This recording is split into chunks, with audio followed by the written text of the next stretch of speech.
Hello everyone, मैं हूं संजय। मेरे चैनल बुद्धि ज्ञान पर आपका स्वागत है। दोस्तों, आज हम लोग चर्चा कर रहे हैं बहुत ही important article 19 right to freedom के अंतर्गत। इससे हम लोग चर्चा कर रहे हैं, जिसका आर्टिकल 19 से आर्टिकल 20 के बीच में इसकी चर्चा करेंगे हम लोग। तो दोस्तों, आइए बढ़ते हैं, देर न करते हुए आर्टिकल 19 के बारे में डिटेल से जानते हैं। दोस्तों, आर्टिकल 19 क्लॉज 1 एक तरफ हम भारतीय नागरिकों को 6 फ्रीडम देती है लाइफ को एंजॉय करने के लिए। Right to article 19 clause 1 sub clause A freedom of speech and expression, sub clause B freedom of assembly, sub clause C freedom of association, sub clause D freedom of movement, sub clause E freedom of residence और sub clause G freedom of profession।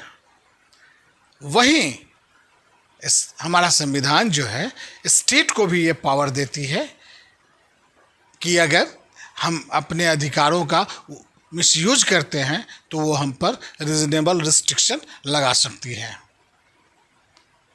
8 point पर हमें reasonable restriction state लगा सकती है, हमारे अधिकारों को cartel कर सकती है।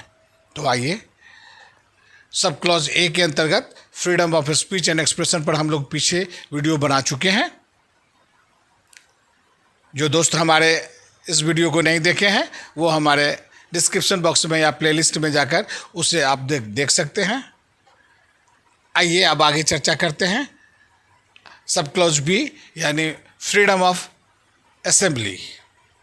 दोस्तों, असेंबली कहते किसको हैं? अगर सेम पर्पस के लिए बहुत सारे लोग एक जगह इकट्ठा होते हैं उसको असेंबली कहते हैं। यानी मकसद हमारा सेम होना चाहिए सभी लोगों का। जो भी हमारे इस भीड़ में आए हैं आदमी, जितने भी लोग हैं, उन सबों का मकसद एक होना चाहिए। असेंबली कहलाता है, सिंपल सी बात है। तो दोस्तों, हमें संविधान के तरफ से फ्रीडम ऑफ असेंबली का राइट है, यानी हमें इकट्ठा होने का राइट है, हमें डेमोन्स्ट्रेशन करने का राइट है, हमें प्रोटेस्ट करने का राइट है, लेकिन शांतिपूर्वक, बिना आर्म्स के और किसी पब्लिक प्लेस पे, न कि किसी प्राइवेट प्लेस पे।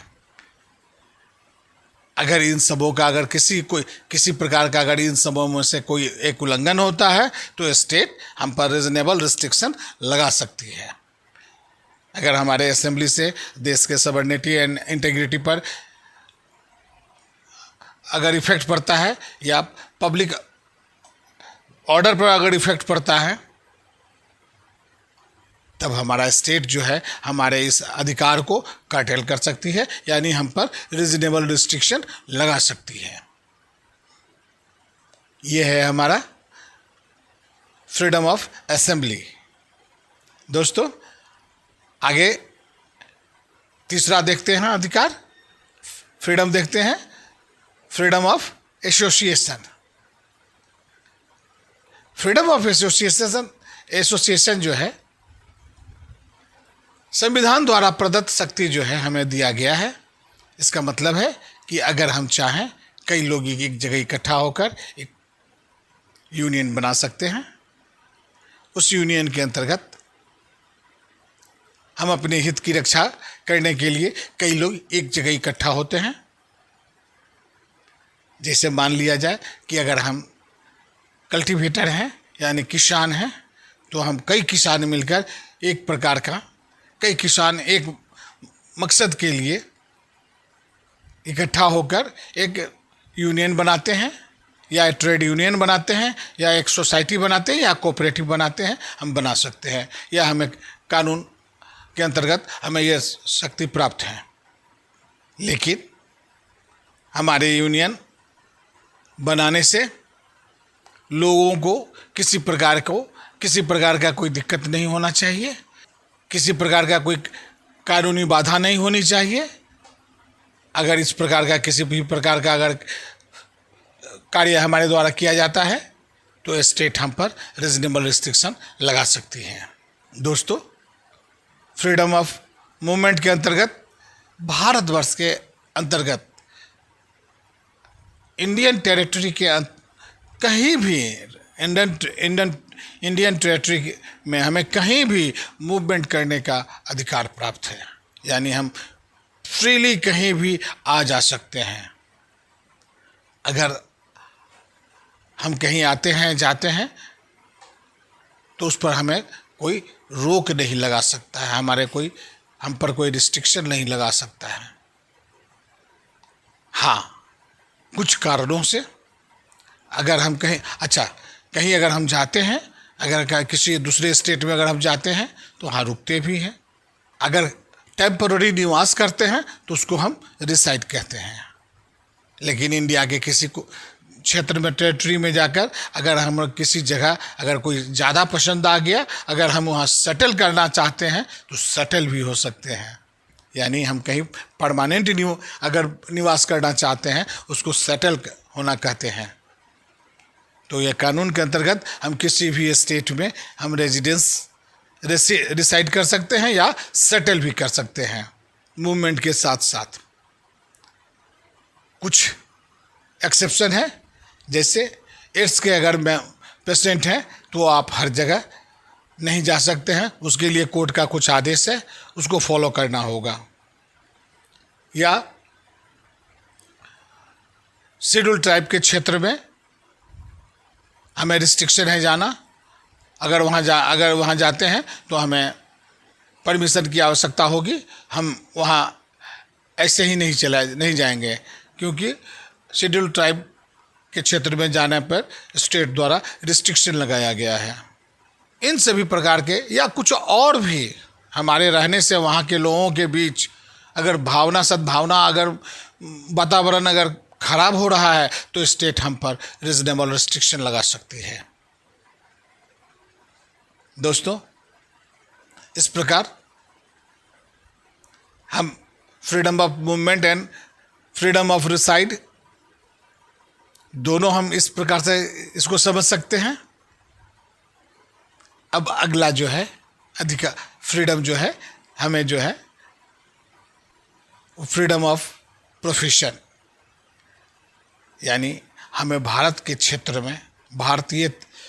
क्षेत्र में कहीं भी कोई भी जीविका उपार्जन का कार्य करने के लिए हम स्वतंत्र हैं। हम कोई भी कार्य अपने मन से चुन सकते हैं। यह संविधान द्वारा हमें शक्ति प्राप्त है, यह संविधान द्वारा हमें अधिकार प्राप्त है, यह संविधान द्वारा हमें फ्रीडम प्राप्त है।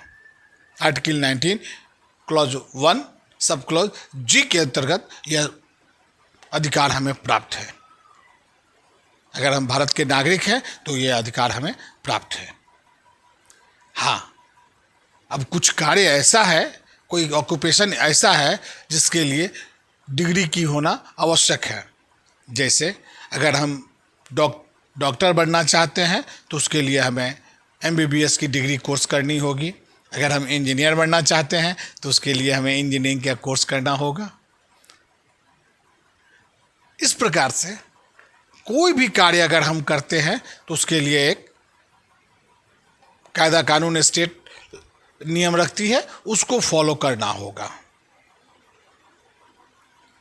अगर उसको फॉलो करते हुए हम कोई भी कार्य हम अपने भारत के क्षेत्र में हम कोई भी कार्य जीविका जो है हम कर सकते हैं। लेकिन कोई वैसा कार्य नहीं कर सकते हैं जैसे कि वुमेन्स ट्रैफिकिंग नहीं कर सकते हैं, प्रोस्टिट्यूशन नहीं कर सकते हैं, हम ये अलाउड नहीं है। या कोई वैसा कार्य करे जो घातक हो हमारे सोसाइटी के लिए, जैसे कि अगर हम बम बनाना चाहते हैं तो हम बम नहीं बना सकते हैं, क्योंकि उससे हमारे समाज में हमारे सोसाइटी में उससे दिक्कत होगा, परेशानी बढ़ेगी हमारे कार्य करने से, इसलिए हम वो काम नहीं कर सकते हैं। तो इस प्रकार से हमारा आर्टिकल 19 क्लॉज 1 6 प्रकार के फ्रीडम देती है। एक बार फिर से इसको दोहरा लेते हैं इस फ्रीडम को। यह सिर्फ और केवल सिर्फ भारत के नागरिकों के लिए है, यानी इंडियन सिटीजन के लिए ही है, किसी फॉरेनर के लिए ये फ्रीडम नहीं है।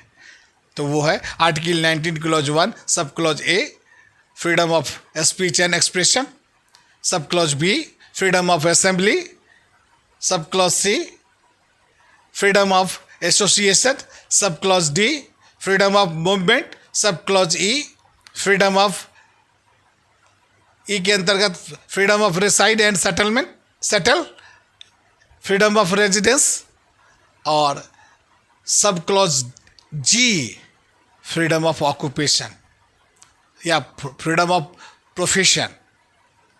लेकिन दोस्तों एक बीच में सब क्लॉज एफ भी है, जो कि वो है राइट टू प्रॉपर्टी, जिसको 44वें संविधान संशोधन के द्वारा 1978 में इसे फंडामेंटल राइट से हटाकर इसको आर्टिकल 300A के अंतर्गत इसे रख दिया गया, यानी right to property fundamental right से निकालकर इसको आर्टिकल 300A के अंतर्गत रख दिया गया। ये है हमारा 6 फ्रीडम जो आर्टिकल 19 क्लॉज 1 देती है।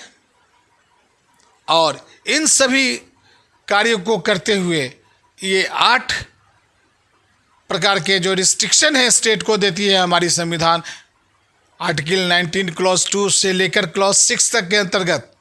ये भी अगर हम किसी भी प्रकार के अनसंवैधानिक कार्य करते हैं अगर इस फ्रीडम को एंजॉय करने में, तो स्टेट हम पर रीजनेबल रिस्ट्रिक्शन लगाकर हमारे इस अधिकार को कर्टेल कर सकती है, यानी ये अधिकार जो है हमारा एब्सोल्यूट नहीं है।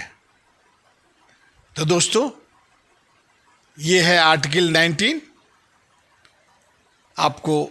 आपका अपना व्यूज़ ओपिनियन आप अपना हमारे कमेंट्स के द्वारा बताएंगे।